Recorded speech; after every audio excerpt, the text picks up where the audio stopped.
bunch of things. I can read out one of them to you. This one is called Guilty Nothing. These girls and boys are ghosts. They meet me every day and go home and die and reanimate before they meet me again tomorrow. They whisper in my right ear drunken soliloquies, and we pretend that each is another and satisfy ourselves. The sunlight on your leafy veranda was real. It burned a tattoo on my right forearm as I lay with you down on your veranda as we scandalized your neighbors. The broken chair on that veranda was real. I used to look at it while you undressed your fears for me sometimes. Sometimes you'd undress your ears, and naked they were so shy.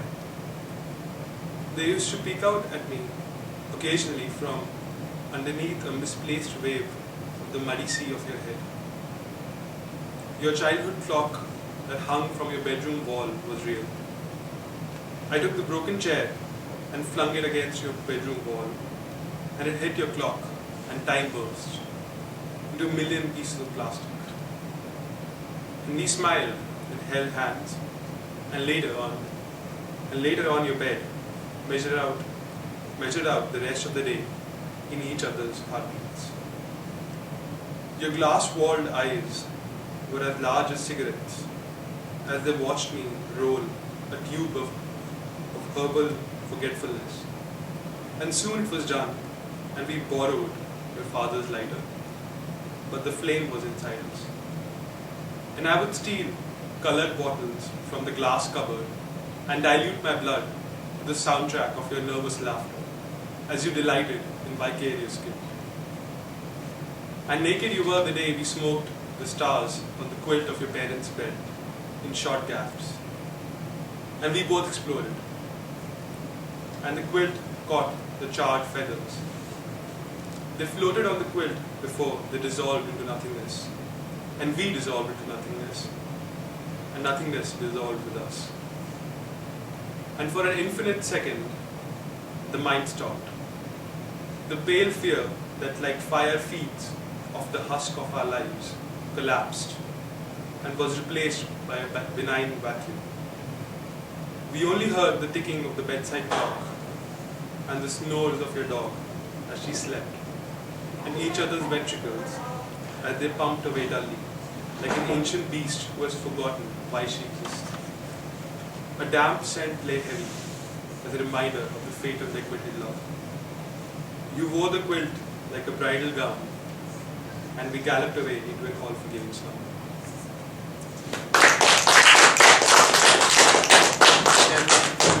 Yeah, definitely. This is called voyeurism. Headlines peddle my daily joint of violence and human misery. Ensure that I stay in touch with reality and meanwhile deaden my naive insides. For unless we vicariously experience 6 gang rapes and other assorted acts of tribute to all that is burst in each of us before breakfast, how can we be expected to function as sound individuals? As long as it's real, it doesn't matter if it makes me want to throw up.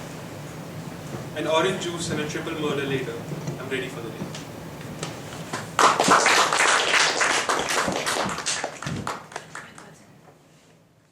My memorization of this poem is not 100%, so at some point I might just go there.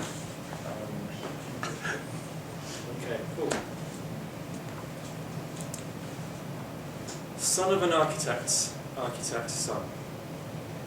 Dad is silent on the sofa, nose in Reader's Digest. Granddad's silent even more so, numbers in his head. My mouth isn't moving, so technically I'm silent. Grandad. Tramp across the heath and feel the wind between your shins, breathe it in. Against your forehead, against your chest, feel the walls of what's before you, man-made tour, disused monastery. The Reformation rumbles through the centuries to this moment, ritual and sacrament, torment and are repentant. Stone buttresses still stretch and speak in stretching. Stone walls still span and speak in spanning. Stone columns still stand and speak in standing. Quiet majesty in granite.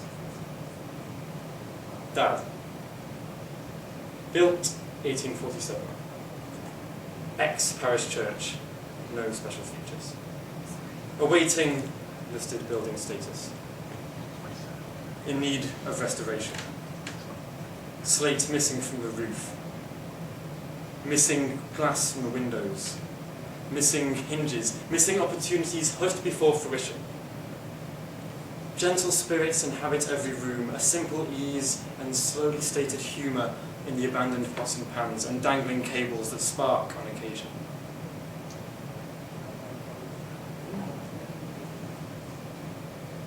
A self-contented mess in need of loving care and an inclined ear to hear the stress of 200 years.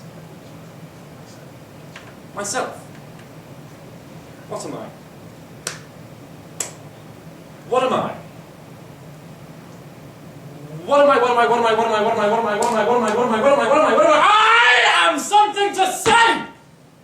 I am the latest example of postmodern architecture. I have the roof in the shape of a Chippendale. I rise from this urban, uncut lawn of gherkins, shards, walkie-talkies. Talk to me! My pants are full of money! Wads in my waistline that make me look like a mushroom. That's it! I am a building in the shape of a mushroom, and they shall call me the Portobello. My pants are full of money. The builders' pants are full of money. The managers' pants are full of money. The foreman's pants are full of money. The architect's pants are full of money. The developer's pants are full of money. The city council's pants are full of money. Boris Johnson's pants are full of money. Prince Charles's pants are full of money. The entire royal family's pants are full of money. Friends! Romans! Countrymen! Lend me your pants! And we'll stop them! And from the heady heights of me, the now tallest building in somewhere, I see the old parish church fighting for funding from English heritage, but no one's listening. I see the rural ruins in the distance, and the less they say, the more they speak. The transparency of my windows that was thought up in a boardroom frosts over, a translucency that no one saw coming. The business day ends. Computers on standby throughout the night. The developers move into a disused car park next door, and I feel pegs of cranes and scaffolding snag at my ankles. With every mark of dirt and dust, I shorten my sentences, filter my phrasing. Every year I have less to say and more to stow away underneath my tongue, until one day, with a Reader's Digest and compilation of Sudoku on the coffee table, I speak my story in silence. Son of an architect.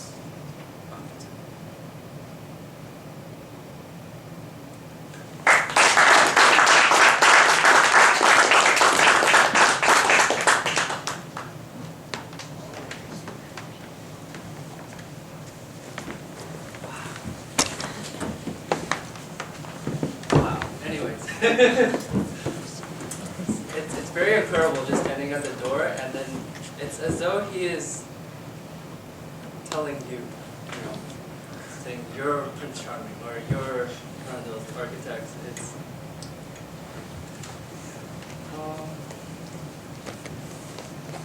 for the performance part, well, before I go there, Esmond, do you want to tell us about the piece? Oh. Or do you want people to interpret the piece based on what you said? Yes, I prefer that. Yeah, that's. All right. Well, I think if people. I mean, I will answer people's questions sincerely at some point. If people, like, I'm not gonna. If you ask me a question about it, and I'm not gonna go. What do you think? So, yeah. So he's open to questions. Yeah, but until otherwise, I move on to the next performer, my hermeneutical position is. and I'll tell you. We have D12s now. You have D12? Yes. Good, okay. We're gonna throw a dice later to determine the order for the slam. So, or more like you're gonna throw the dice, so watch out for that. And for our performance part, we had a submission from, what's your name? Me? Yeah. Yeah, oh, Jenny. Jenny, Yes. okay. Do you want to tell us a little bit about it, or do you just want me to read it? I was just thinking we could like pass it around or something. It's like pretty visual. Okay, so we Yeah. have a visual piece called Moving Out, right? Yeah. And here's one, as we can spend a little while on that. All right. Furthermore, I resent your constant pressure. However, I must say that I respect you for it. Although I don't understand where that respect stems from. Let's find some rice very fast.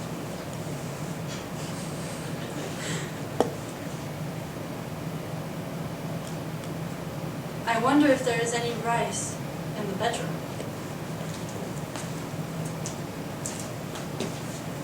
There isn't. But...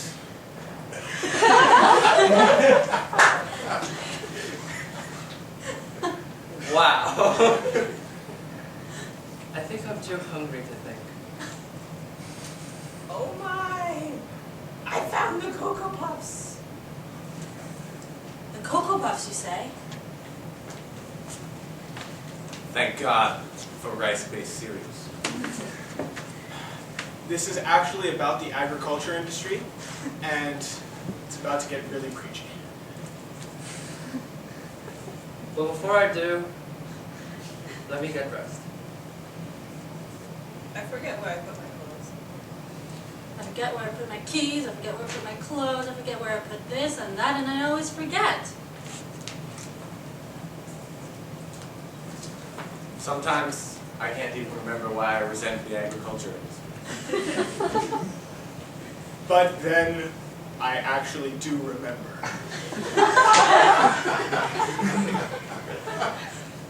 Most of the time when I say this, I feel like I am under the spotlight. It feels very hot. You know where it's hot?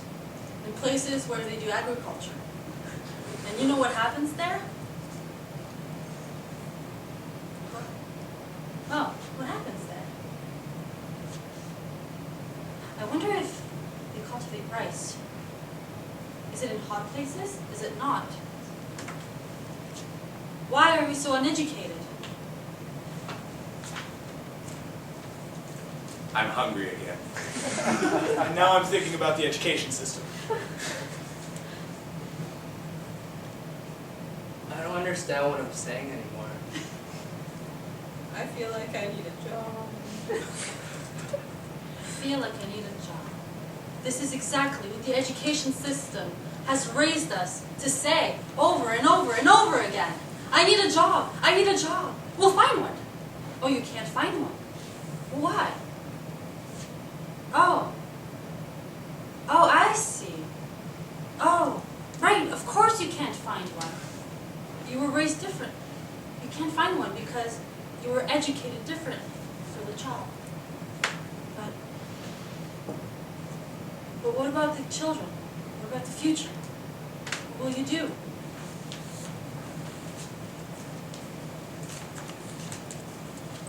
Go back home to Alberta, they tell you, and get a job with the agriculture. Except you wouldn't do that if you knew anything about the agriculture industry.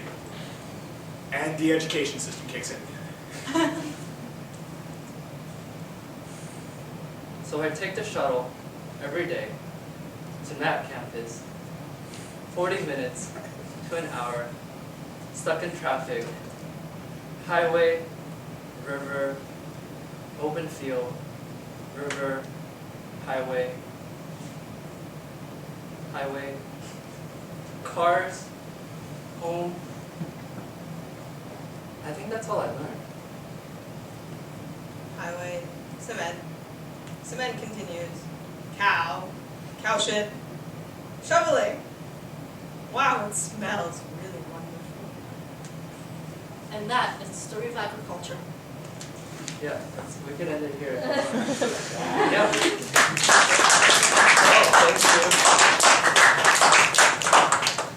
Talking arrow. Wanna get in? Join us. That's the talking arrow. Okay. And Daria's going. okay, See you. everyone say bye to Daria. Bye.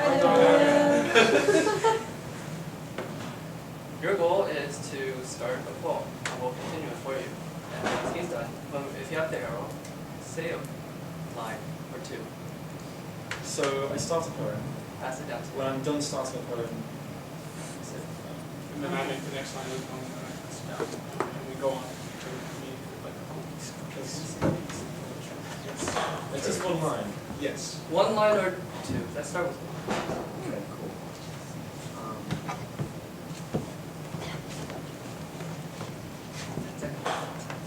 It's spontaneous. Okay, cool. Rocks strike out from the heartland beneath my toes.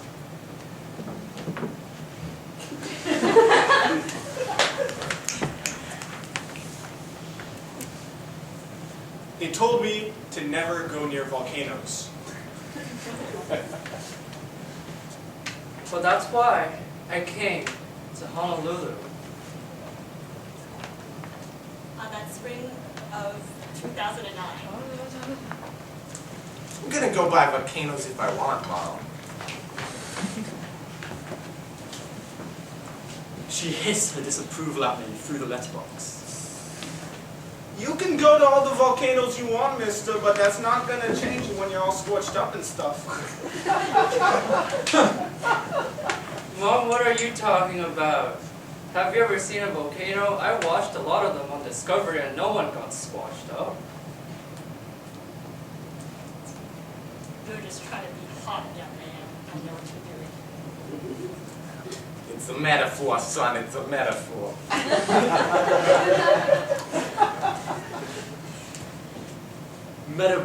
Metaphor, more like metamorphosis. Rocks, I think, that's how it was in my classes. So here I am, a geology student in Honolulu. I have no idea what I'm doing here. Still remember the first day. All that the prof told me was, go out there and find a rock. Join us, they said. It'll be fun, they said. And I bought it. For a while. But then I found the giant pot of gold lurking beneath the surface of Honolulu. But as I got back to the mainland, I had brought the pot of gold back, and it felt like I brought something back with me. Gave them all to my mom and said, see, that's why I went to the volcano. See, I didn't get squashed up. Look at all that gold. I may have found rocks, but I knew that the rocks would just harden my heart. All I ever wanted was for you to love me.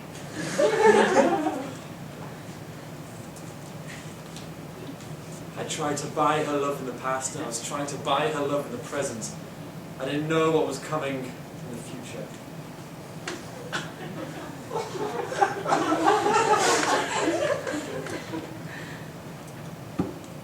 So she threw out the pot of gold. Which was a really, really dumb move when you think about it. But like the intention was there. Like I get like what she was trying to show, but it's a lot of money. So I went back for it.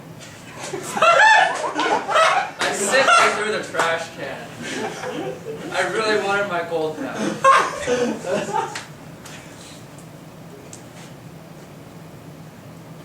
But it was gone.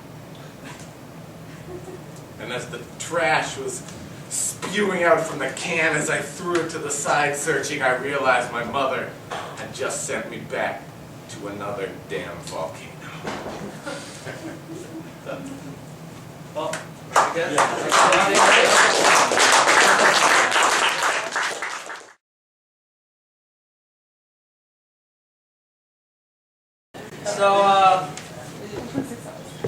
welcome everyone back to Map ES. I don't know if all of you know what that actually stands for or want to give a guess as to what that stands for. Oh, it's not on there. Map ES. This event is called Map ES. Annual Slam Exhibition. No, Yeah. Annual Poetry Exhibition Slam. Yeah, there we go. So it's McSWAY Annual Poetry Exhibition and Slam. It's our very first edition of this Map ES, or if you want to call it MAPES. I think I heard someone say MAPES, and okay. We're hoping to promote more of a slam open mic here on campus, and I'm very excited to hear that a lot of the slammers here today have never slammed before. It's very exciting. I haven't slammed much myself. I've slammed 3 times. He's awesome! He's awesome. And I hope you guys enjoy, but before we get to it, I just want to take a look at the board. Can you explain what that is? Sure. Anyone? Do you want to explain what that is? Sure. I don't know if anybody's heard of this poet named Virgil. Okay. He wrote the Aeneid, which is an epic poem. And that is the very first line of the Aeneid. All right. And what does that say exactly? I sing of arms and man who first from the shores of, coasts of Troy. Which, it's not a complete sentence, Great. but it's first flag. Yeah, and so we have all the way from Jurassic to Virgil to today and possibly the future. I don't know, it might rain soon. Okay, Yeah. So we're gonna modify that into snow, and then and off we are into the past, present, and future of spoken poetry and slam. Thank you, Simon.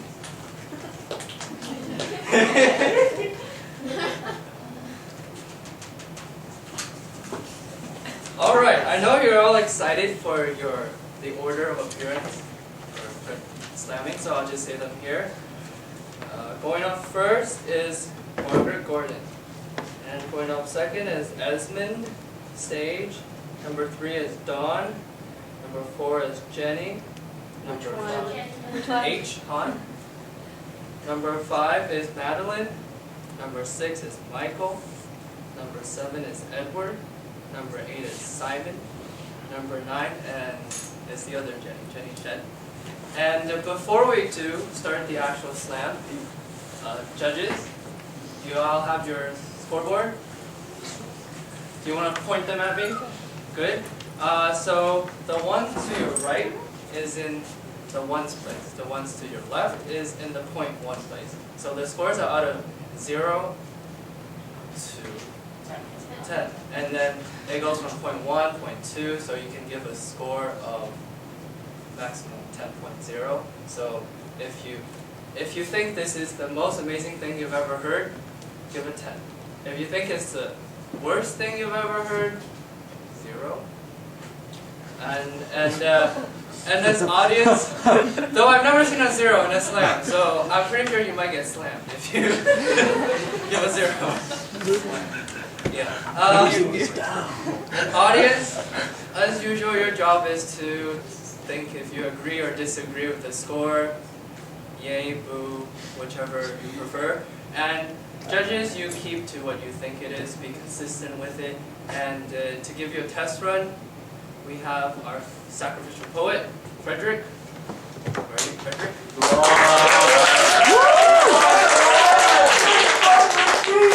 The gods shall be pleased with this one.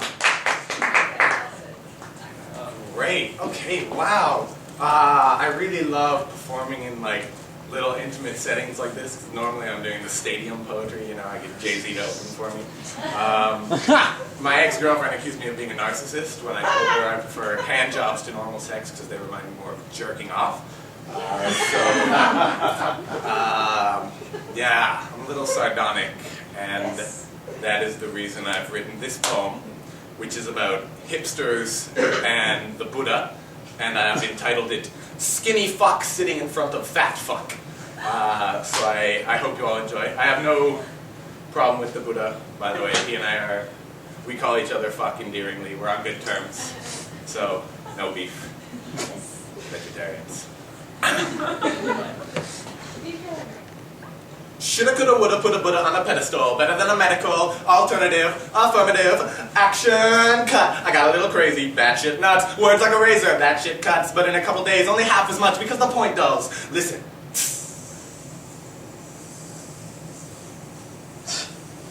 Acupuncture. Your body is a canvas for pointillism. Your body is a temple, anoint and christened, so now you're slathered in oil and getting penetrated. You're filled full, but do you feel fulfilled? A skilled skull, but you need the will because your feet are still, and you chant Om because you don't know the words. Namaste, motherfucker. The divinity in me recognizes the divinity in you, so we are strangers. I asked God what was wrong with me, and he told me nothing. Having a holy something could be real chill, but I'm in fetal, still scared that you think this world is a womb and we're waiting to be reborn. And I'm not scared that you are chasing the divine because you're delusional. I'm scared that you're chasing the divine because you're bored. Thank you, everybody.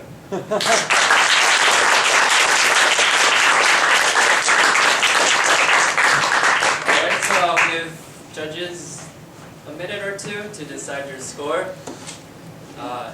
What was the time?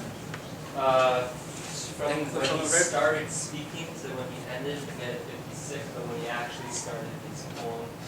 Okay, so 1 minute 15 seconds. Just a reminder, timing starts when you speak, engage the crowd. So if you want to tell us about your poem, stay here and I'll ask you when they're giving me their score. I'm pretty sure everyone wants to. Judges, you ready? No? Alright.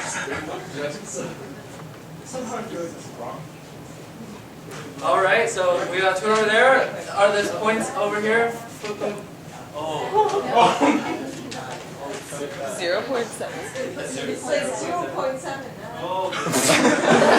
Unless that's what you mean. You got Frederick, you're less than nothing. Oh, God.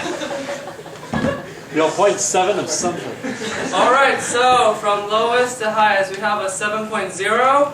What is this? We have a 7.5.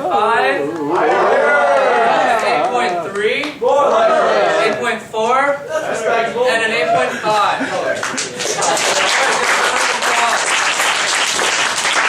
What's your name? Devon. Devon. Are you here to slam? Yeah? Am I late? Only slightly.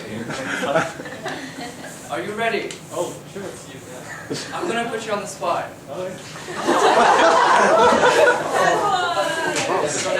Wow. Anytime? Yeah. All right. Then I guess. Okay. No, but. All right.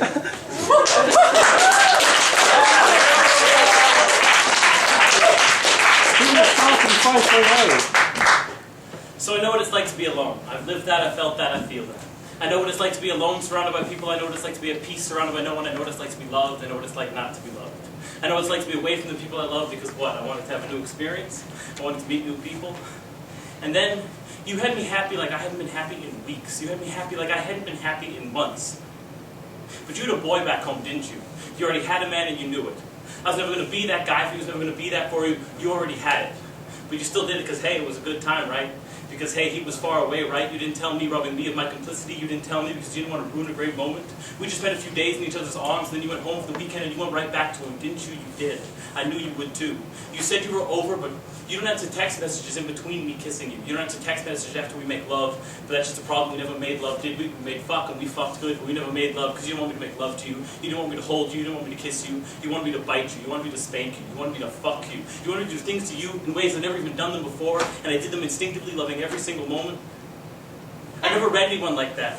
I never felt like everything I was doing was the perfect thing to do to open you up until you exploded again and again. I've never been read like that. You read my every desire. You read it without hesitation. You wanted to. You loved it because you enjoy fucking me. It was good enough for that. And I want the sex just as much as you, but I can't handle the fact that when you go home, you're going to be with him. That you're on the phone and you're texting him. I can't handle the fact that I'm not enough for you to forget him. You know what you're doing is stupid, but you're going to limp along. You're going to limp along because you're scared of what it'd be like to be without him. Well, I'm standing right here, babe. I'm right here. I'm everything you need to get over him. I'm everything you need to be happy, but you can't even see it. And I could be with you right now. I could be with you tomorrow. I could be with you all the time. You still want to be friends. You still want to fuck me. You always want to fuck me. And you like me. You said you do. You want to be with me. You said that too, but I am more than this. When you finally told me how you couldn't commit, you said, oh, just think of me as like a guy. Well, there's a guy standing right in front of you, ready to commit to you, and do I sound like a girl when I say it? I'm a human being. And so are all these girls, and so are all these guys, and everyone has feelings, so forget the macho lies. And with that realization, hey, I can get over you, hey, I can get past you, hey, I don't have to live with you. I don't have to live with him either with his emotional bullshit and the hurt he causes you. I don't have to be in your world.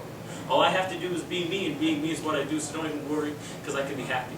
Don't even worry because I know that I'm worth it. I'm more of a man than he is, more of a person than you are, more of a human being than both of you put together. And though it hurts me today, and I'll enjoy the good times that we had, and I'll miss the good times that we had and the sex that we enjoyed, you'll never be happy, not with him. And somehow this guy still has a hold on you. Well, fuck you and fuck me too, because I'm done ranting about you. I'm done caring about you. I don't have to be unhappy with you. We are done. We are over. And I don't give a fuck about you because you know what? I still want you.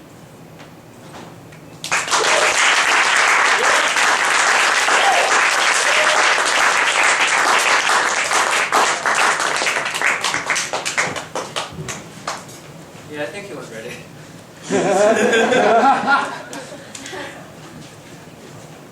I just put you on the spot in case you didn't know. you look on the spot. Yeah, everyone didn't go yet. Oh, okay. We just went through a sacrificial round. And then you walked in, so I thought, why not? You're coming in this way anyway. Yes. Cheers. Come on time next time.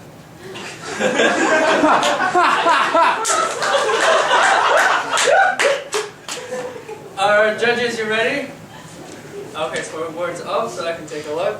Alright. So from lowest to highest, we have a 7.4. What? 7.5. Oh, 8.0. This is bullshit. 8.3. And an 8.6.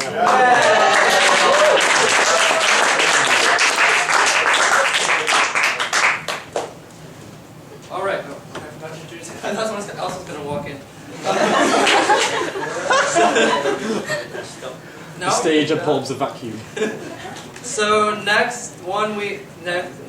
on stage we have Dawn, and on board we have Jenny Han. So let's welcome Dawn. Oh, okay. Okay, I'll just wait till later. Oh, I forgot number 2. Sorry. I thought you were number 2. Where am I? I'm number 2. Sorry. I am number 2. Alright, so we had our 0.5 slammer. Now we'll have our first slammer, Margaret Gordon. And wait, who's behind the ball?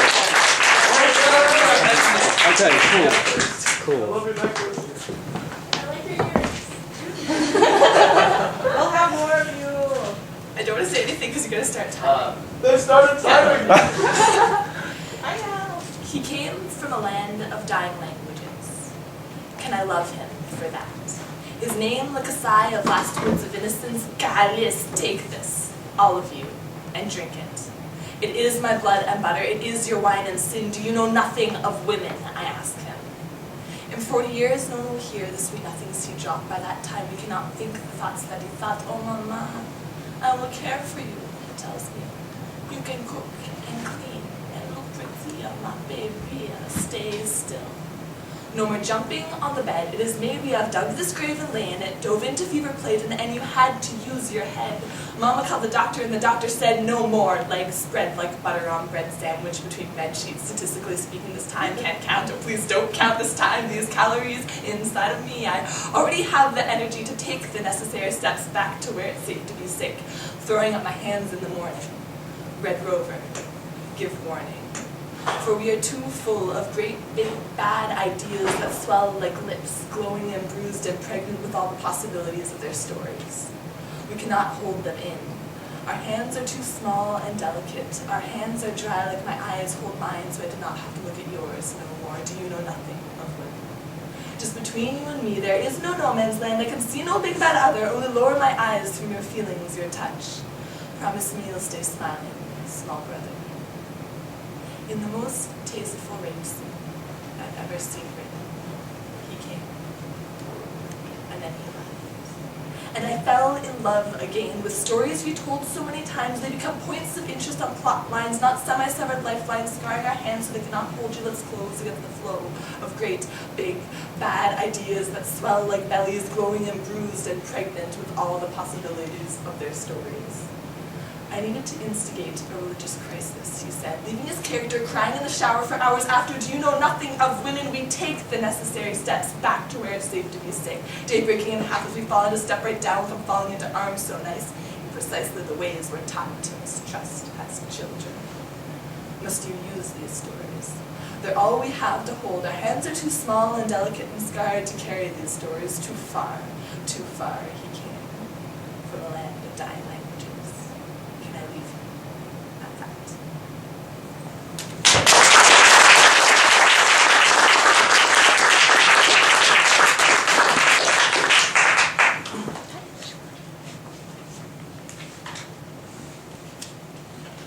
Yeah. Sorry to bring the mood down. No. I contemplate a lot. That's just the way I roll. And I.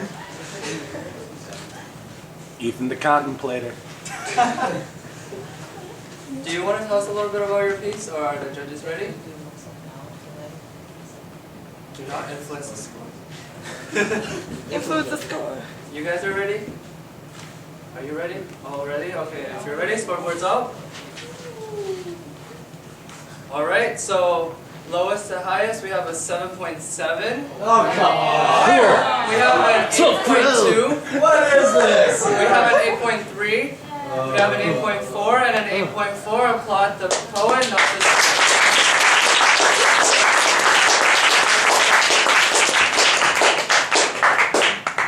Alright, next, I know you're all very eager because I sort of just messed with the order, but next up we have Esmond.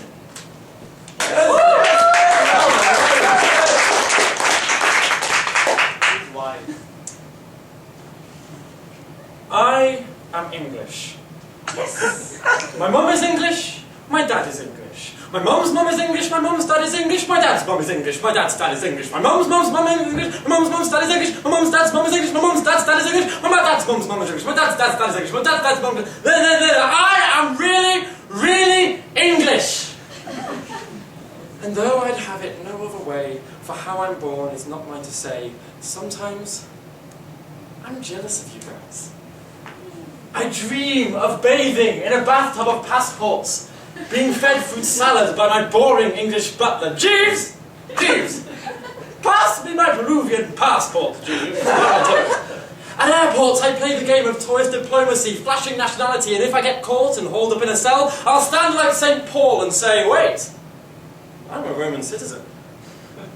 But what I'm searching for is not a commodity to be traded and sold at airport security, marriage registry, university. I envy a variety that is not mine to grasp. Because the heritage that was handed to me was a dull grey sphere called English. Could it open? It's a dull grey sphere called English all the way through, in perfect crystalline order, measured and regular. Mother and father, son and daughter, crowd around me and open your mouths. Let out the multi-cries of many voices. Tongues I never heard at home. Food I never ate at home. Rights I never did at home. Just English, meat plus 2 veg and Christmas.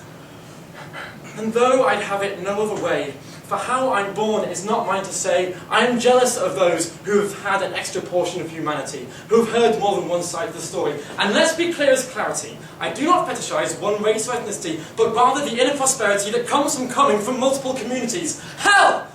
To be a white half American would be swell. My mum's mum was born and brought up in Bedfordshire, one of the home counties that creates a buffer around London from the leafy suburbs. She's Christadelphian. My mum's dad was brought up in Lancashire, further north than I am. Now Lancashire is a proud cricket county, and he loved cricket before he did his backing. He used to be an Anglican, but then he became a Christadelphian when he met my nana. My dad's mum is from the East End of London, homeland of the Cockney. and she met my granddad at a Christadelphian youth club. My dad's dad, I'm not so sure where he's from. Somehow it never really seems to matter. My mum was from Bournemouth, one of the fresh-aired British seaside towns on the south coast overlooking the Channel. The beach sands boil up between her toes and out from her eyes. My dad moved around a lot as a young child, but he was finally settled in Dunstable, near where his parents are from. He has this wonderful southeastern twang. He pronounces world as willed and folk as folk. I am from Macclesfield. It's a northern medium-sized town just south of Manchester. Manchester has this still thriving music scene, and Macclesfield itself can boast Ian Curtis of Joy Division fame. Macclesfield in the 19th century was famous for its silk industry, and you can still see the terraced weavers' cottages lining the streets. To the east lies the Peak District, and on a quiet corner behind St. Michael's Church in the town centre, you can watch trains run under its shadow. I'm English.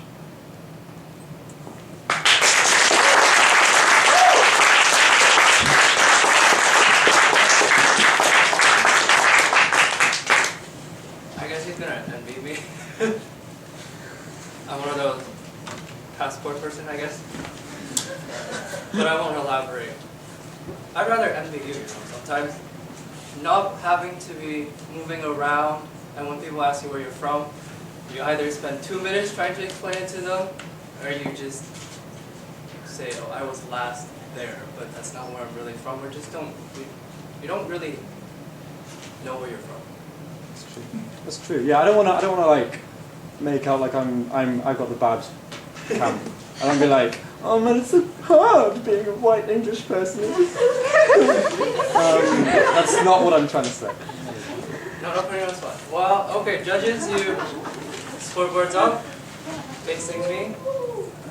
No. Alright, so from lowest to highest, we have 8.4, 8.4, 8.5, 8.6, and then 8.8.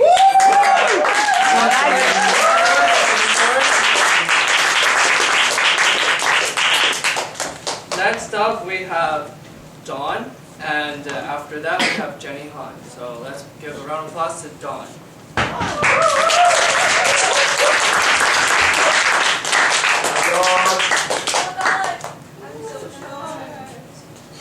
It has not started yet.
How was it I was watching just it weird. from over there?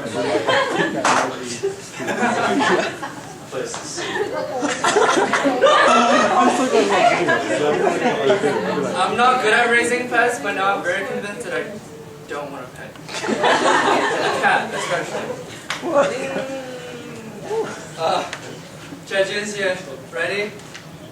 Ready to score the performance? Slam? No, you need a bit more time to think about that? Yeah. Yeah, they do. More time. More. Do a haiku! Want me to make up a haiku on the spot? I have a haiku. Ah, do it. I have a haiku. Yeah, what is your haiku? 1995 is the year that came before 1996.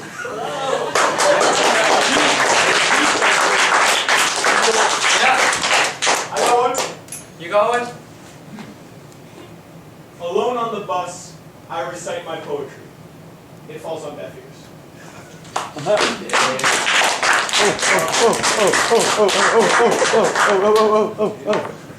One more, judges, you almost ready or? Come on, Fred's psyched. I wrote a haiku. I'm going to perform it for you right now. Thank you, guys. Wonderful. Alright, judges, scoreboards out. So that I can see them. Okay, so from lowest to highest, we have a 6.9. Higher! That's a decommissioned 7.7, 7.8, 8.0, and then 8.1. So give a round of applause to Cody.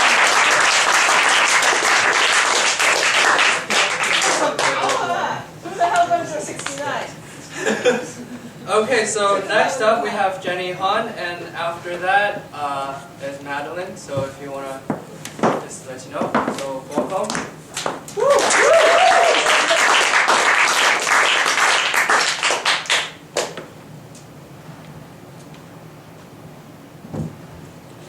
The number you have dialed has been disconnected from reality. For more information, please stay on the line. Leave a message in my bottle so that I may drink deeply of it. My lines of communications cut in a cosmic blast of ions and stardust. Tell me, do I not struggle to be heard over the sound of silence? But compression waves cannot propagate in a vacuum, and the pressure of my presence cannot withstand the infinite isolation. Tell me, before entropy can work its magic, do you observe my oscillations between consciousness and slumber? Do the wave and matter of my existence make their way to you? The very act of observation changes the outcome of the minute, voiding duality and revoking equipotentiality. So please, gaze into my sky like Galileo and lock me down to a single wavelength. I am nowhere and everywhere you look. My glow red shifted by the potential of new lines of communications tying me down to earth. My path is ever tangent to yours, converging for 9 billion oscillations of a cesium-133 atom before departing in a flash of pyrotechnics. Do not be bitter about the past. Push me away and break a day, never to say goodbye. It shapes us and defines us for all of our days. Tell me to stay, I will obey until I decide to fly. How we deal with it says more about ourselves than any test devised by man or machine. We are governed by Brownian motion, like so much pollen in water, our lives clashing for seconds and decades, yet separation is inevitable except in those rare instances of inelastic collisions. So let us be that non-elasticity, two cars at light speed crashing into each other, the wreckage of our lives welded together by the intensity of our friction. Let us defy entropy and embrace unity. But, locked into an orbit outside of any semblance of control, my speed exceeds your escape velocity and I am gone. You couldn't have kept me if you tried. So, my Newton, my Einstein, my Galileo, gaze up at your sky and dream.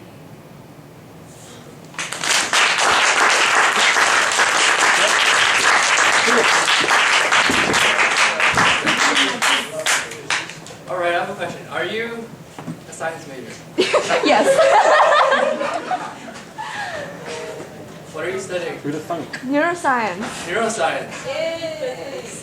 Yeah, I was going with physics or astrophysics. I or am taking mathematics. astrobiology, so. Oh, so you're taking astrobiology. Did inspiration come from there? Or? Sort of, yes. Guess you can't find this elsewhere. I haven't really seen that elsewhere. Judges, you ready? No? Do you need her to explain some theories? I didn't. Some of them are a little confusing. I'm not good with physics. Alright, so if I can have the scoreboards up. Okay, so from lowest we have 8.0. Higher. 8.0. Higher. 8.1. Higher. 8.2. And an 8.2. Give a round of applause.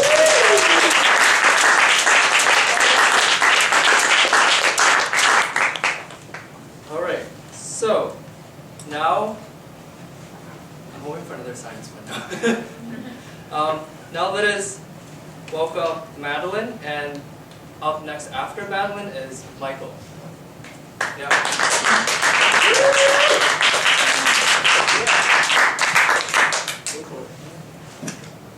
I'm going to dismember you. And by that, I don't mean that I'm going to tear you limb from limb and leave your pieces lying in a bloody pile on the floor behind me. I'm not that violent. I may not have a soul, but if I did, it would be a gentle one, I swear.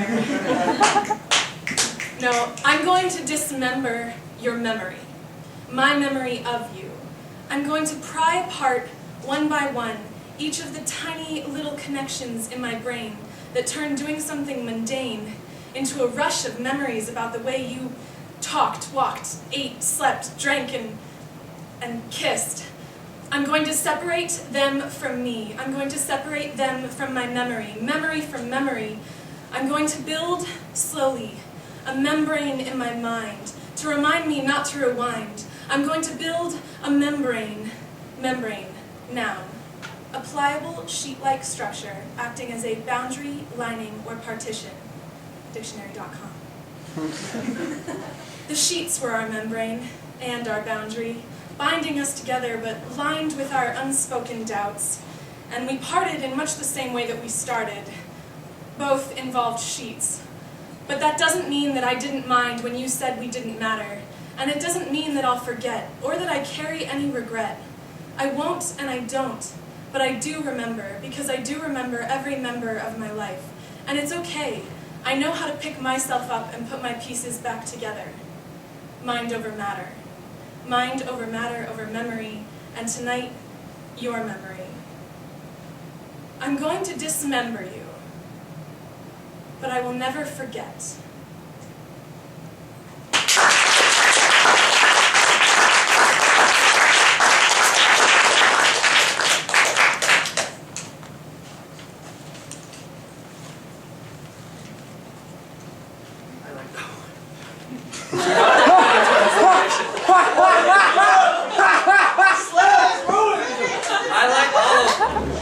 They've all touched me in one way or another. I see how it is. You better bias. Judges, if you know what's good for you. Those are the judges. I am not. Alright, judges, you ready? No more children. What? No torture. I'm not comprehending. Alright. You ready? Alright, scoreboard's up. Okay, so from lowest to highest, we have 7.8, 8.0,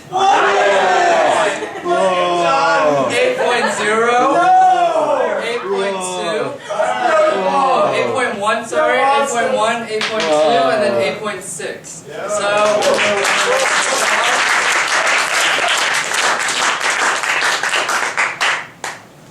alright, Michael, you ready? What's over there? Oh, sorry. It is like really blinding up here. Limelight. It's the limelight. Yeah, true. Okay. Anyways, yes. After that we have Edward. So, stage is yours.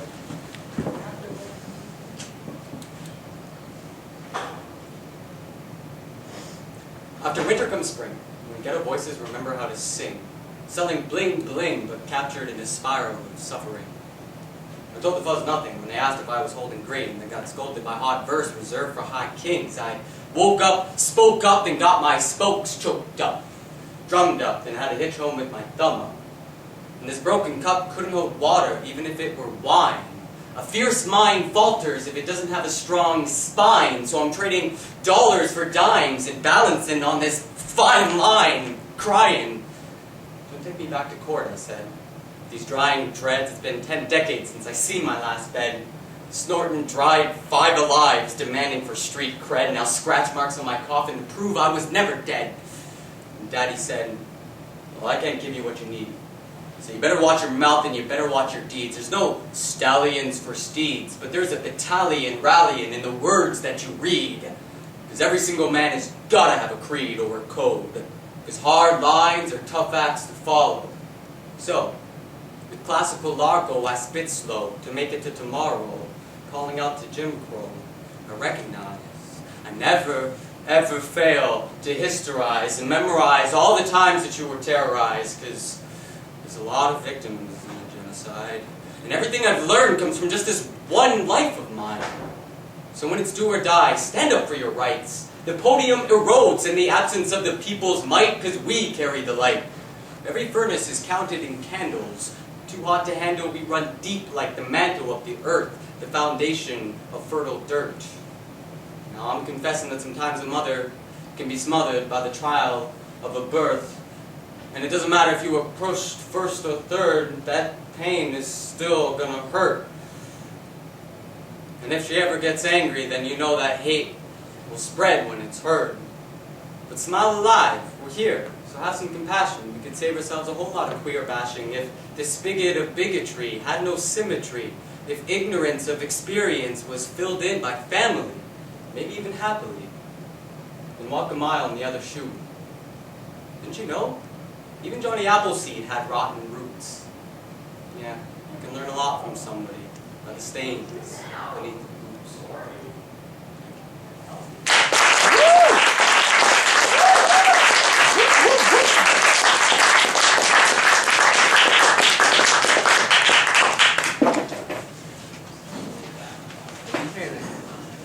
Are you here to perform or to watch? I'll watch. Okay. Think about it.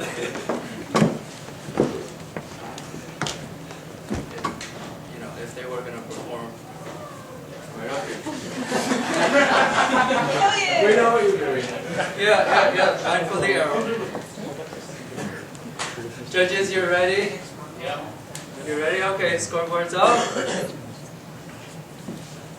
Okay, so from lowest we have an 8.5, an 8.5, an 8.8, another 8.8, and highest we have 8.9.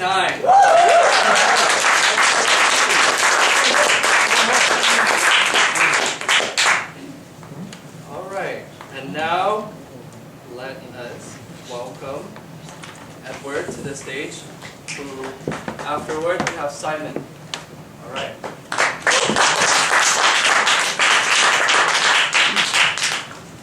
So I fell into the writer's cliche and I made an untitled poem.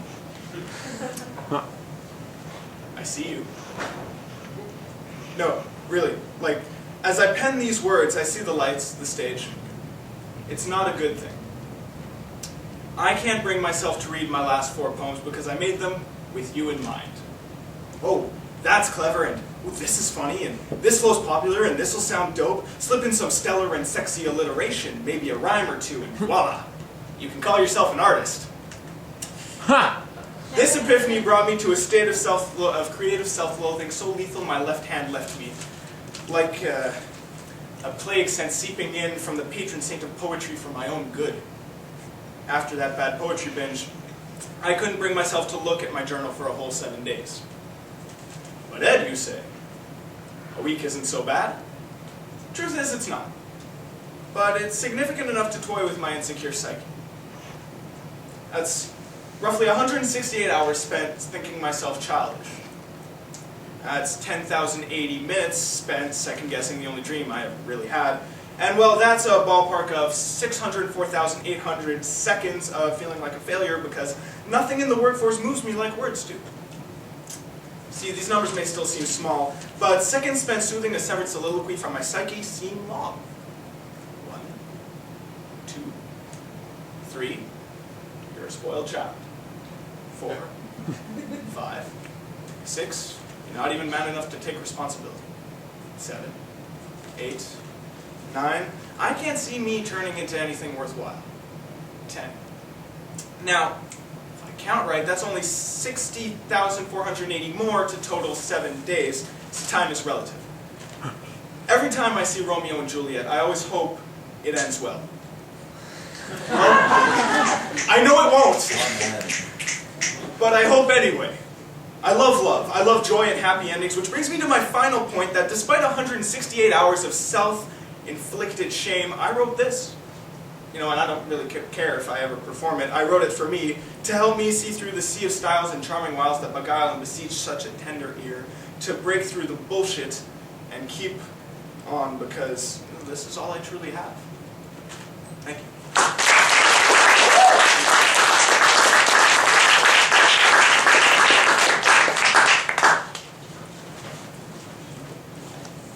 Did you write to perform it, or did you actually write it? No, actually, I wrote it for myself, and I was like, yeah, this is not bad. Like, oh, I did.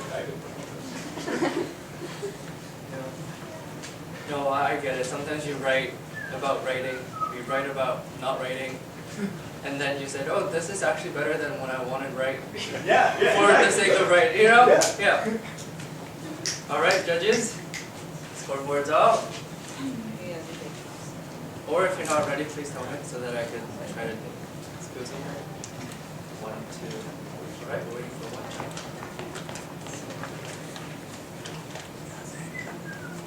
1. All right, so from the lowest to highest, we have an 8.5, an 8.5, an 8.6, an 8.6, and a 9.0. Yeah!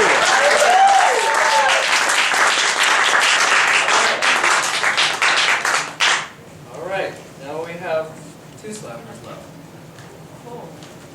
So Simon, out, and followed by Jenny, Shen. So welcome, Simon.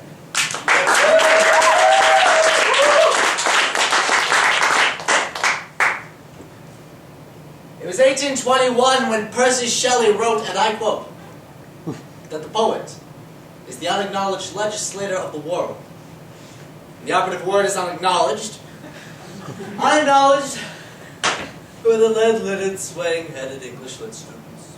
Unacknowledged by the critics cringing and striking palms to forehead. You wrote this shit?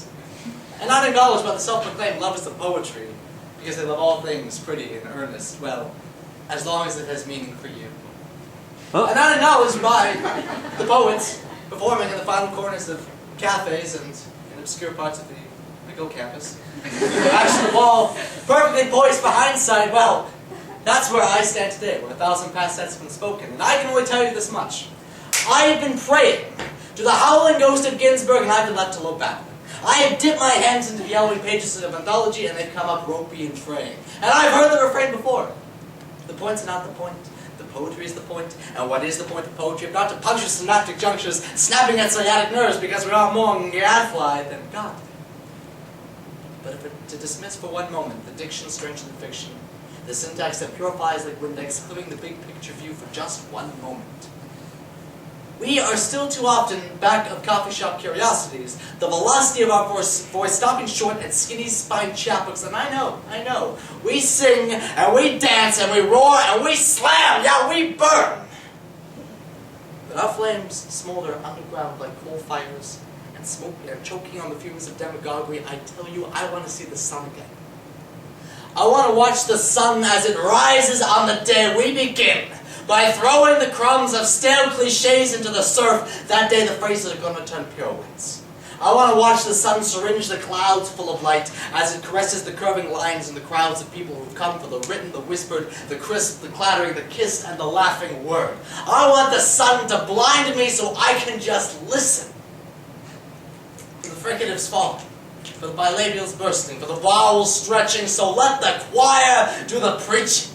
Let the reaching cathedral ceilings be made collection plates of a million whispered desires, condensing, coalescing, distilling the soul and pouring down on us. Let us listen. Because I will be all ears the day poetry is as common as ants building their kingdoms on the sidewalk.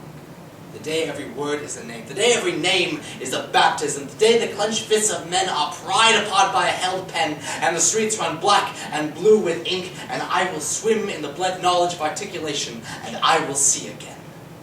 Because I can only tell you this much. I am waiting for the day, our verse as unfurled, for the fulfillment of Percy Shelley's promise. I am yearning for the day. The poet inherits the world. Thank you.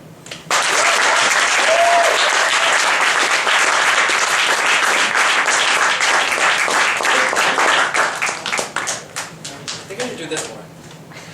Next up. No, every time, this is not the first time I watched Simon perform. And I'm always amazed by his actions. I don't have much. It's always. I should learn from him. I should do this one. Judges, you ready? You ready? Let's bring the scoreboard. So, from lowest to highest, we have an 8.4. 8.8. Hey! 8.9. 9.0. 9.4.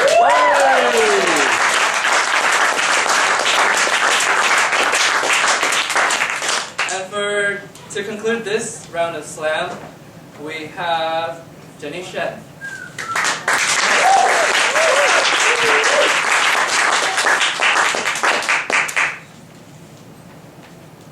You see, the truth about my worries goes like this. I play operation on every conversation I take part in. I gut each dialogue and line up the pin bones next to the check boxes of my to-do list in hopes of crossing them out with your graphite words.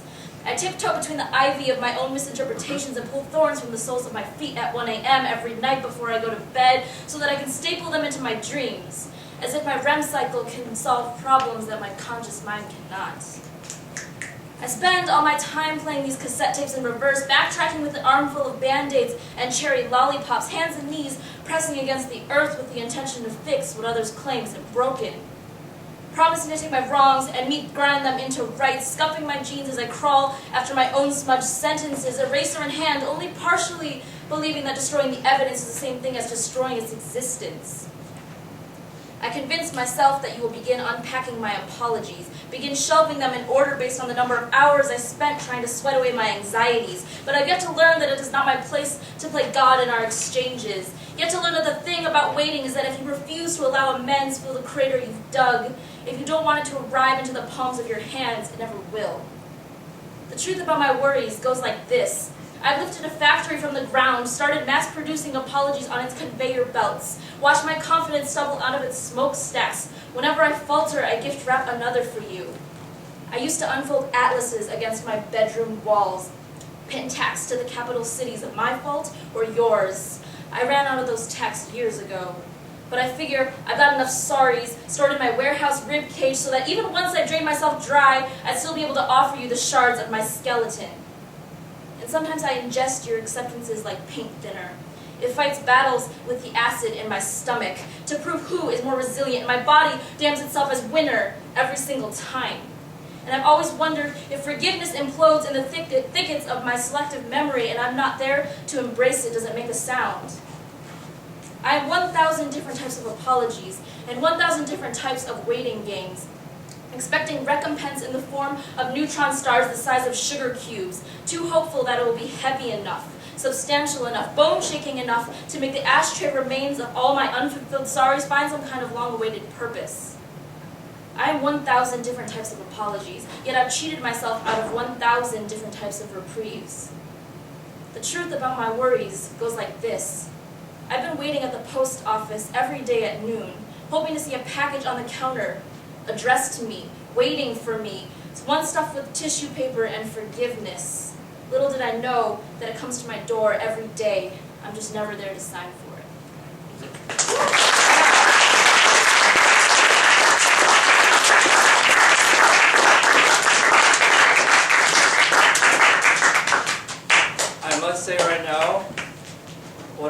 final score comes for any of you, however it turns out, you guys are all great slammers, honestly.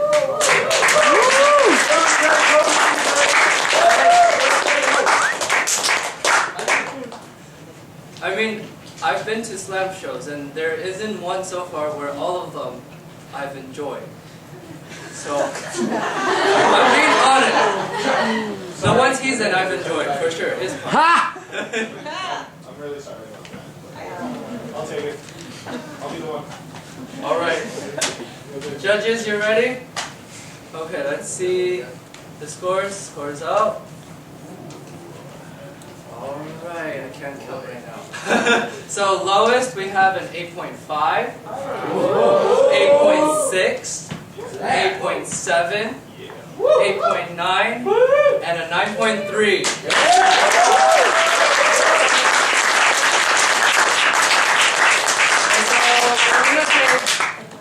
A 5.6 minute break, I guess. And then when we tally up the score, figure out the order of things, and then we'll come back for our second round. Yeah, Woo! thank you.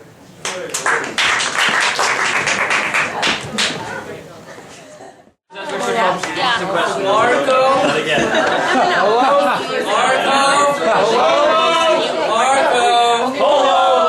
Marco! I will play this game of yours! This doesn't make sure that everyone's here. Simon says we're lets us done know with that there's lots of people here. Yes? Oh, I thought he was playing Simon Says. Simon says Marco. Simon, do you want to say something? I have nothing to say. Alright, so is everyone still here? No. No.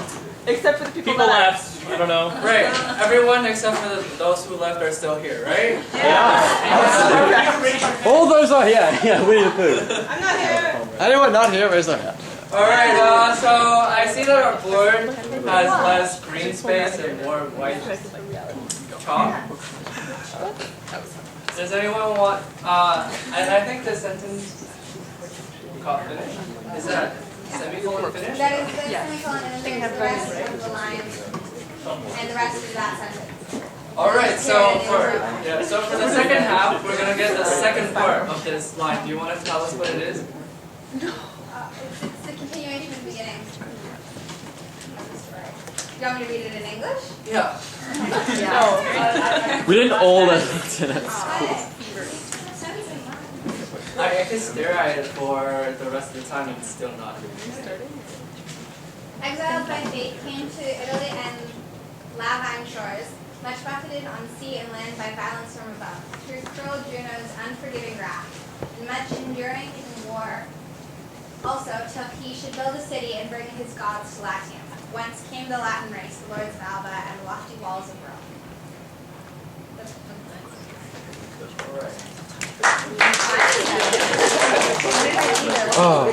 And we have a comment about cats on there. Unfortunately, I never owned a cat. I suppose that's from you, John. And have a drawing of a little kid. In hindsight, it's a three-way cross between Hey Arnold, Calvin from Calvin and Hobbes, and an alien. You inspired me. Wonder that looks familiar. I was like, I've seen that somewhere. And did I miss anything? I gave the Tyrannosaurus Rex a tattoo that says Ma. Alright, so I'll announce the 5 who made it to the next round, and if you're, I guess, raise your hand or something, because I don't know if all of you are here anymore. I honestly can't see. Like, I can't tell if I'm in heaven. So, those who made it to the first round, give a round of applause to Margaret. Jenny Shen. Simon. Esmond. And Edward. If everyone's still here, did any of their friends, oh that's redundant, right? Did any of your friends notice they're not here? They probably left together. So, I guess we'll just start. And if I call 3 times and didn't show up, we will go down from the list. That's the best way to do it, coming from this late. So first up, we have Esmond.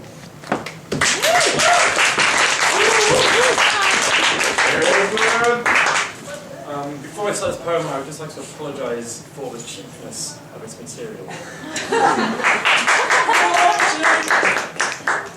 I am a Roman Catholic, and every Sunday morning I like to go to church, sit down on the pews of the people, and look straight forward to the priest. He does the sermons, he does the songs, he does the bread and wine, but at one point, I stand. The people crowd their heads toward me like fish in the ocean. And I say, Father, I dispute what you have to say. You see, I like masturbating. I like masturbating. I like to go to church every Sunday morning and do some masturbating. I am Doctor Who's new sexy companion. Ooh la la. I go in the TARDIS, I go out the TARDIS. Doctor! I trap Daleks into 4-way chambers of stairs. I leave little bait of nuts and bolts for Cybermen. But there is one nemesis of my Doctor who I have not yet managed to catch. I like masturbating. You see, I like masturbating. I like to lay down and wait. I like masturbating. I live by the sea. I am a shipbuilder by trade. And we build great, huge ships such as Isambard Kingdom Brunel never saw. But, unfortunately, these are tough economic times. And so sometimes I get a message from up top that things need to change in our construction. So sometimes I have to do some masturbating. I have to do some masturbating. I have to get some men together, a large wood saw, and do some masturbating. I am very lonely. I have no one by my side. All I have is, you see, I like wanking. I like wanking. I like to vigorously rub my hand up and down my penis and come like a busted fire hydrant. I like wanking!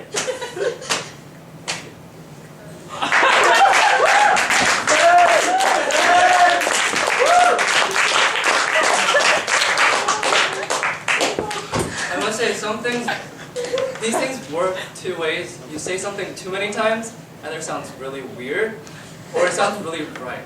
I'm not too sure which one. Sometimes you repeat it, a lot of times it sounds like it doesn't make sense anymore, other times it just sounds like, yeah, this is the way it's supposed to be. Not too sure right now. Judges, you ready for the score? Oh my god. You make your own score. They're really biased.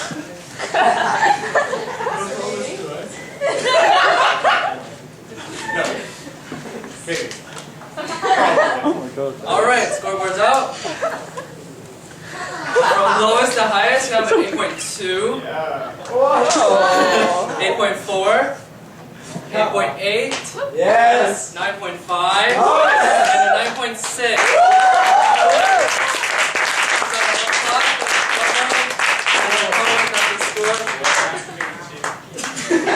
At least you're honest about it. Alright. Next up, we have Jenny Shen.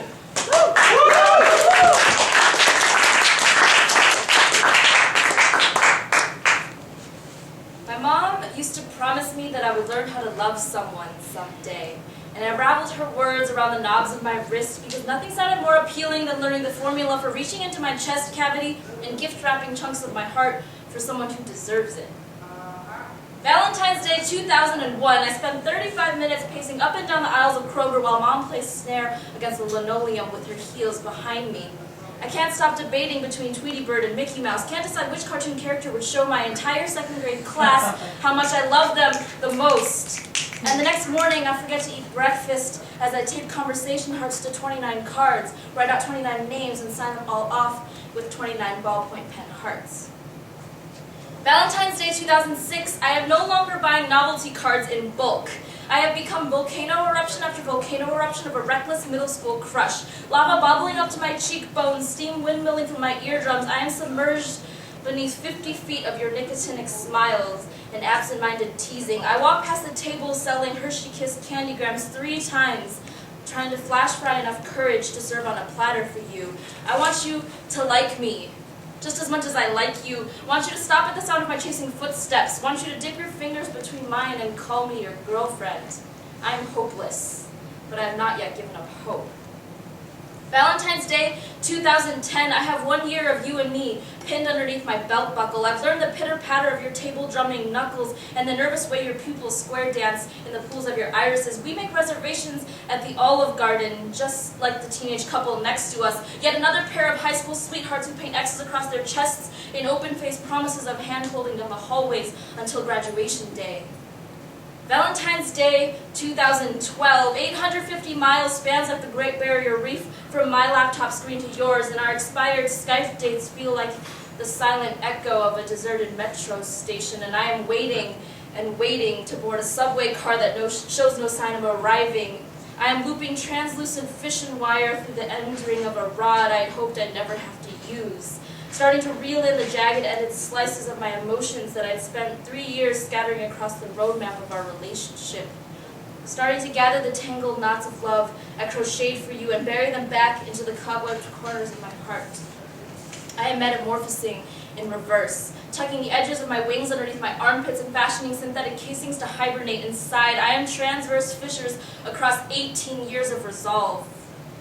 My mom used to promise me that I would learn how to love someone someday, but so far I have become a product of teaching myself how to unlove, how to pack away everything I once knew about loving 29 wide-eyed second graders at once. My mom used to promise me that I would learn how to love someone someday, but I'm still waiting for those lessons. I'm still waiting to turn this typhoon of ashes into a revival of tightrope love, of hot chili flake love, of self-love, and all the in-between loves. I'm still waiting to learn how to love someone someday. Thank you.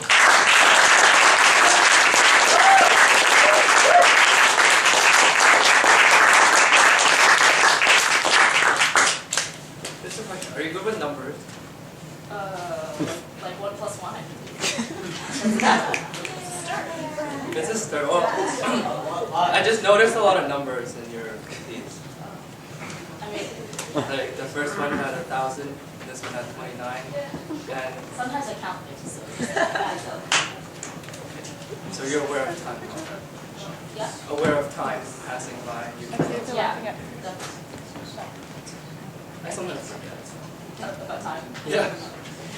Currently when I'm watching TV.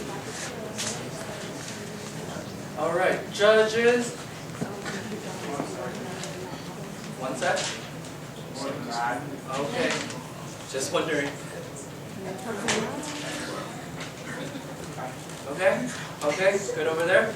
The scoreboard's up. All right. So from lowest to highest, we have an 8.5. Yeah. 8.8. 8.8. 8.2. Another 9.2.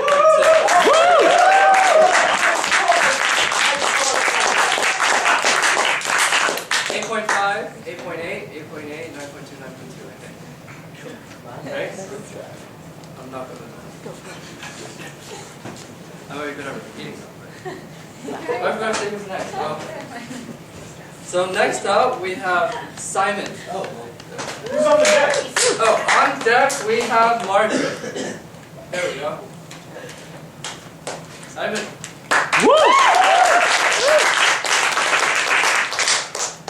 Now the first thing I remember was the Grey Bennett steps of my high school and that it was a lovely April day. And to my immediate right was a friend of mine, a mutual friend ended up having to run off, so we fell to talking. And his name was Joey. And Joey and I were talking about women because we were both 16-year-old males and neither of us followed hockey. And I didn't feel much like talking about my ex that day, but that's okay because Joey felt like talking about his ex that day. And Joey, had been dropped so hard you'd think it was explosive ordnance with coordinates sent to regret the kingdom come. He had been dumped as unceremoniously as a corpse into the Hudson, or radioactive waste into the Irish Sea. Like an unwanted balloon into the sky, he was let go, and why? Why, Joey? There had been no cheating, at least not that he told me. There had been no other man, no parental injunction. He was just on the wrong end of a transaction where too much faith was deposited and not enough interest was held. And I sympathized with him. Because we're both 16-year-old males, and that's what you do. And I sympathized with him because Joey had not lost everything in the crash. Joey still had use of his right brain, and I admired. You see, Joey spoke pantomime. He mouthed the outline of the monster of an X many men still check under the bed for nightly. He gestured the silhouette to sickly life, and it paced the stage between my mind and his, and Joey wore a sweater vest with Mr. Dress-Up credibility, and in grand pantomime tradition, was playing repeat after repeat after repeat after repeat after me. She was a what? She was a bitch. She was a what? She was a bitch. She was a what? She was a bitch, the kind of cold that cracks your nose hairs. She was a what? She was a bitch, the kind of cold that burns you midnight blue. She was a what? She was a... And then, in grand pantomime tradition, I pointed straight over his shoulder and said, Joey, she's right behind you! And in grand pantomime tradition, it was true. She was right behind him. And she gave Joey the kind of look that two helium atoms give each other as they fall from the sun, the kind of look that makes a blade of grass shift uncomfortably in its roots. And then she walks into the parking lot, stepped into a garnet Dodge Caravan, and I never saw her again. But before she did, Joey met her gaze. The way a wasp meets a swatting hand. We will both know pain. Only one of us will know death. He murmurs under his breath, "Fuck you whore." And then she walked into the parking lot, stepped into a garnet Dodge Caravan, and I never saw her again. And Joey turns to me and asks, "Do you think she heard me?" And I knew then that after Joey does 4 shows a day, he hangs up his bow tie and sweater vest, he goes into the editing booth, watches a tape of every pantomime he's done. He watches each one over and over and over once more, says repeat after repeat after repeat after repeat after me. "Fuck you, you." And Joey turns to me and asks, "Do you think she heard me?" I don't know, but I am certain that you did.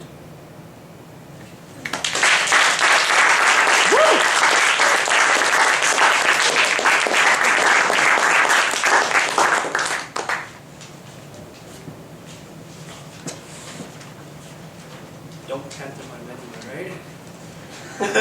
Alright, I'm trying to find a message. Okay, there's more than that in there, you know. But I'll stop. I can't think anymore. Yeah. Judges, you ready? Judges, you ready to save me? You have your scores? Alright, scoreboard's up. So, from lowest to highest, we have an 8.4, higher, an 8.7, higher, a 9.0, a 9.2, a 9.5.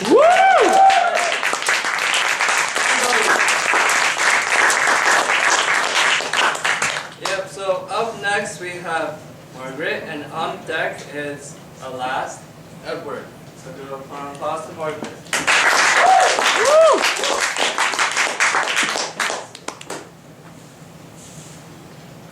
Mon Dieu, please allow me to forget your name so that I still have something to say so. Holding hands to shake briefly, meeting like men, because they know how to tell things like time to go so the angels can let the wind change their clothes.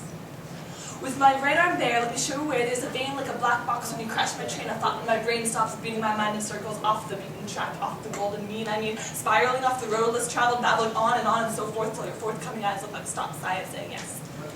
I have forgotten your name, let alone mine. But my heart is bleeding, so we must be alive. If only you could show me what part of us you cannot see clearly. Wait, just let me cut open my inside so you can see the butterflies without cushioning your feelings and push them from out the hide. Don't analyze, no, not this time, because this is not calculus. Don't say a lack of chemistry. Enough of your theories. Just don't let us mess this up because these are my lips which you're about to receive. Would you say grace? Because I have none to speak of. Break bread with me to strengthen me, for I am faint with love. Oh dear God. I forgive your father for leaving. You tell me he died on a Friday night. I don't ask. So it might have been a Tuesday. Memorials are rarely ever well timed. I suppose you started smoking to try and touch his hands too limp and eyes too closed, flesh remaining still. Everyone knows that cigarettes carry you closer to that overleaping step to you and your father's reunion. Well, all I want is communion. You say, oh shit, I'm sorry. That I've made you feel shitty. I can tell you that it's no big deal, except that it sort of is. Sit in. Dunk, this stomach-sinking, sickly feeling you're fearing you're giving me is as familiar as the clicking cheers of our beer goggles, glassy eyes closed against knocking knees, nearing knocking teeth, peering away from the windows to my soul because you already know it's there. And you don't want to know.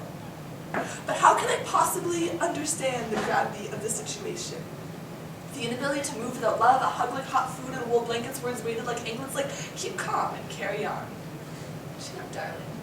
And my condolences for your loss. And how can I possibly understand the cost of a coffin, let alone the service tax, and the past how long after you've laid your master to rest at best?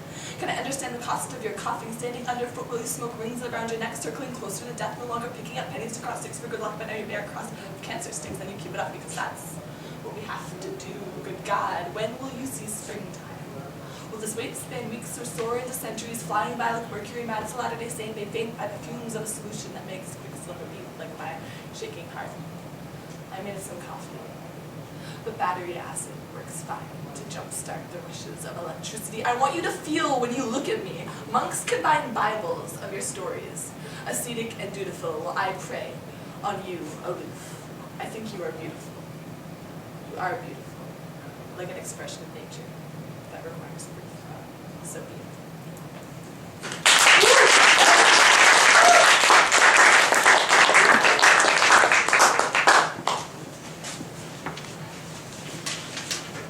My wish came true. There's another science poem for you. So it's more chemistry this time, right? Just checking. Wasn't masturbation called biology? Oh yeah, so we got a physics one, a biology one, a math one, and a chemistry one. And English lit. Do we have an English lit one? I think we had a theater one. Close enough. Yeah, so judges, rate your scoreboard.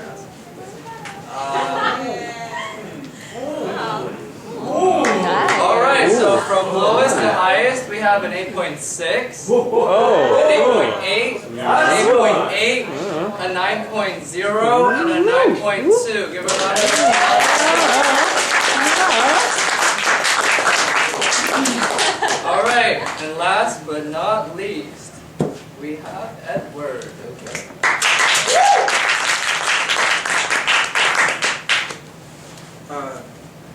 This poem is called The Cat's Pajamas. When I was in high school, I knew a girl.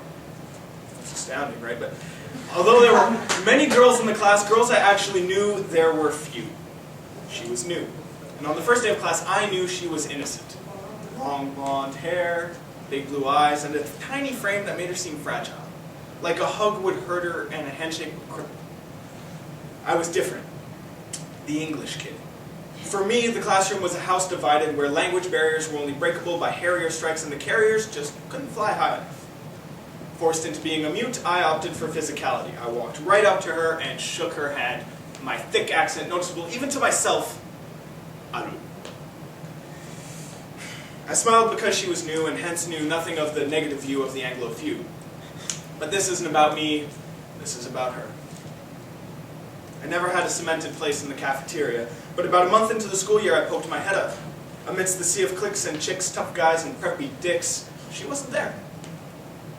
I thought back, returning to my prison quality food, I never saw her at lunchtime.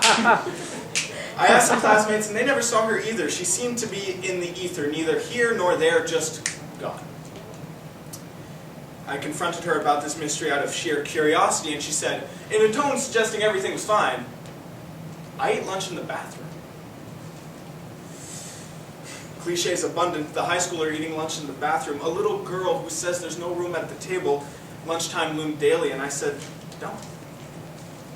We ate outside by the swings, a handful of us. things, not running from things, just being us. She was still quiet, but I got to see her smile every once in a while. We grew close. People talked. And I didn't really care. Well, yes, I cared, but we were young and I really wasn't ready for love. She was pretty and sweet, and I liked her as much as she liked me. Years passed, and she grew to look sickly. Or rather, shrunk. Looking weaker and weaker, growing taller but not expanding. I always wondered what was wrong, and I never told her how disappointed I was that she never told me. I heard it by word of mouth. Words working in hushed tones around a table when she leaves a room. I wanted to protect her. From the others, but also from herself. From her damaged perception, believing that she should starve herself to get accepted, to be beautiful, to be loved. She had been slowly killing herself for 3 years. 3 years. I was by her side and I was totally oblivious to her pain.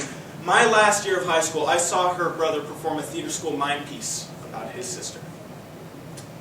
He spoke of the ER, of her near-death experience as the starving had caused her body to reject the enzymes in her food.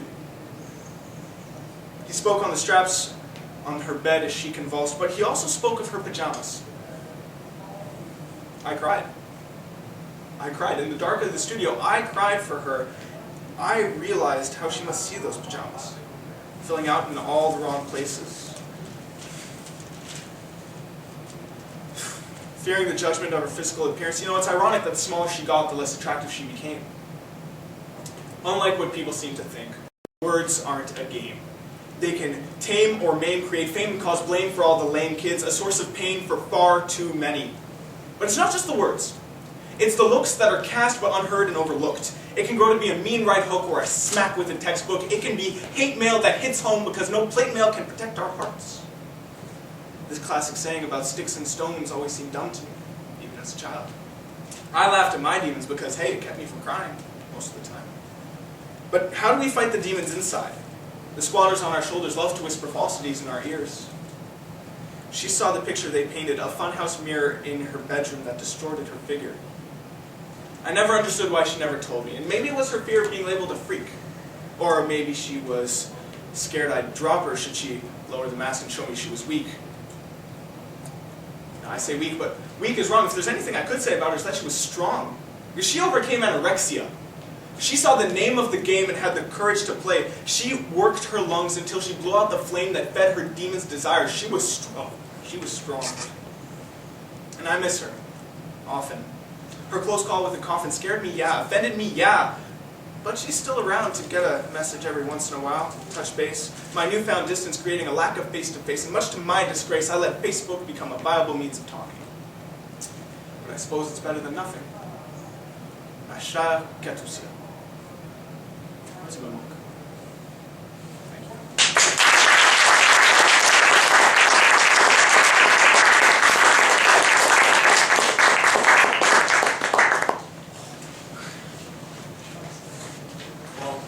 Good thing summer's coming. So if you have to go where you have to go, it's the time to go.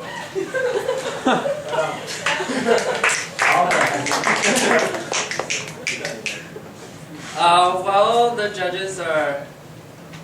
You guys ready? Are you still thinking? So, while they're coming to score, I was wondering since all the slammers today, first of all, give them all a round of applause.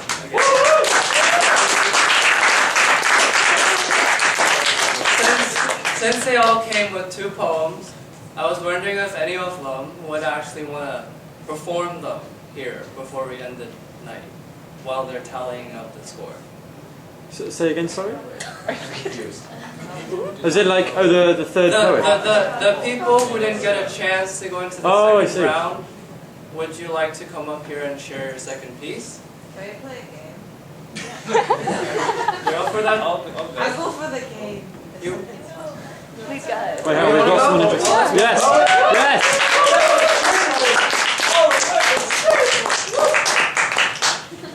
You thought the last one was bad. Oh. Yeah, we haven't done a score. Sorry. I'm excited. I can tell. I honestly think we're all wonderful. Scoreboard's out. All right. So from lowest to highest, we have an 8.7. Higher. Yeah. And another 8.7. Higher. A 9.0. Woo! Yeah. 9.4. Yeah. 9.5. Yeah. All right. You always put me on the spot. I know. I guess. There is beauty in this world, you just gotta see it. There is change in this world, you just gotta be it. I believe in my generation, I believe in the power of a democratic nation. I don't buy all the fear people sell, and I will spend my life trying to make it turn out well. Hate is just fear, full of blindness. Don't forget the power of a single kindness. I believe in you, and I believe in me, but I don't believe atrocities were meant to be. I don't believe they're ordained from on high, that they will stop if we just pray to the guy. That's not the kind of God I pray to. That's the kind of God I got shit to say to. Like, fuck you for one and fuck you for two. I would hate you if I believed that were true. I don't know who I'm speaking to. I don't know if you're listening. I promise what I say is true. I would just be whistling, do my thing, consent to me, because truth got wings. So here I sing. Believe in the here and now. Praying won't help no how. Don't leave it all in God's hands. Helping might be part of his plan. Because science is the medium I use to perceive life, because it cuts through mysteries like a very sharp knife. It admits when it's wrong, but pretend to be infallible, and that's why science is so damn valuable. If you say a logic must fit with your cookie-cutter soul, and I'm depressed because I can't fill my cross-shaped hole, then you're seeing life in a much broader way, living scared of being smited for each little thing you say. And when no spirituality can be a beautiful thing, believe whatever you want. Shout it out, saying organized religion that I fear, all structures and cold, like organized crime, salvation for money, bought and sold. Now the prophets I like, and I respect the things they stood for, like ending famine, disease, poverty, and war, but there's so many better ways to help people than praying at a church, synagogue, mosque, steeple. If you need an afterlife, well, you'll be rewarded. It lessens your selflessness and makes it kind of sordid. Doing the right thing must be done for its own sake. Do it for any other reason. They think kindness is a fake. By religion and declared to be morally guided, but because of their doctrines, more people are divided. Religion now torture, slavery, misogyny, and war. If it didn't know better, then what is it for?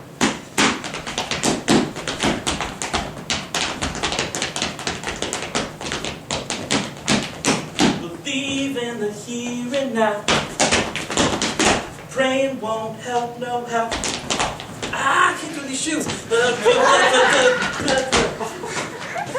Your body might be a temple, but my body is a sculpture. My life is my masterpiece, my rhythm is my culture. Everyone's an artist in their own way. Sculpting lives and bodies and their decisions each day. If you're not a good person, who's puts the same? It's not your parents or the government, you're the one to blame. You got one person you gotta be with for your life. I'm not talking about your husband, I'm not talking about your wife. Happiness is something to be strived for, and being happy with yourself is a way to ensure more. Every day it should get a bit better, so sit down and write yourself a little love letter, cause love thyself, make that true. The only person stopping you is you. Love thyself, make that true. The only person stopping you is you. Love thyself, make that true. The only person stopping you is you.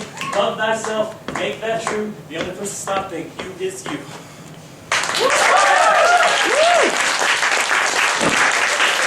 I started dancing because that's what I normally do, and since I'm out of the competition, I can break the rules. So.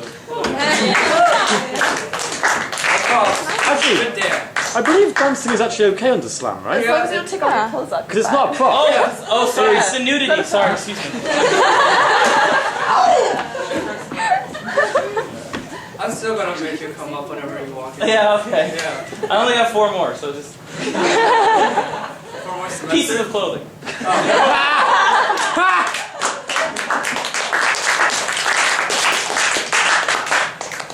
All right, I have the official score here. Honestly, yeah, the scores, the top 3, they differed only by 0.1 each. So, and if we disregard overtime, we can't disregard it, but considering if we disregard overtime, all their scores, they were within 0.5 of each other. So, alright, that's how we do better. Or how much the judges really love you. Alright, so I'll start with 3rd place. And you can choose to stand up or come up here. I haven't decided. third place we have Esmond. Oh.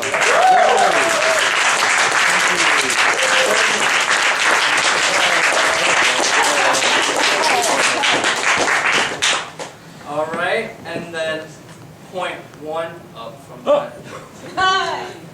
We have.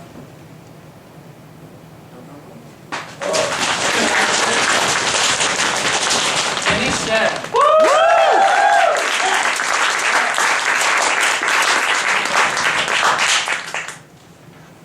First place.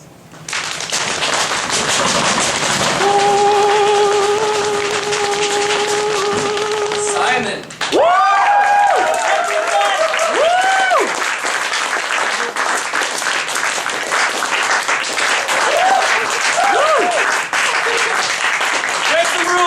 This is way too small, Simon. You do this when you're on stage. I have nothing left to say. Thank you, speech. Encore! Do the same poem, but backwards. Accepting poem. Encore or else! Okay. I don't know what I'm going to do. I think I should have to do something. I thought we'd plan for every eventuality. Yeah, but I totally follow the Okay. Can I do a short poem that just makes fun of slam? Yeah. Oh yes. I think I know this one. Okay. This poem is dedicated to all 5 judges, and thank you for doing such a great job this evening. Woo! Judges, score this poem a 0. Score this poem a 0, I fucking dare you to. Tell me, there wasn't a phrase that tickled your ears, there wasn't a truth that moved you or a pun that amused you whatsoever. Thank you, judges. Give this poem a 0. Tell me, cut the crap and the score creep to the room, cut me down and tell me that this poem sucks. Because I've come to a slam. So I do not want feathered finger forgiveness. I do not want a dignity saving 77777. I'm alive! Try to squirm in your seats and run your lips through your teeth because this poem is just so painful to listen to, so pay me in kind. Cut me down and tell me. Show me. Give me a big, wide, empty, gaping shark, small, Tyrannosaurus gobbling, broken, hollow earth bomb crater of a 0. Because I gave you my all. And I gave you my worst. Now, judges, do me the same. I fucking dare you to. Thank you so much. This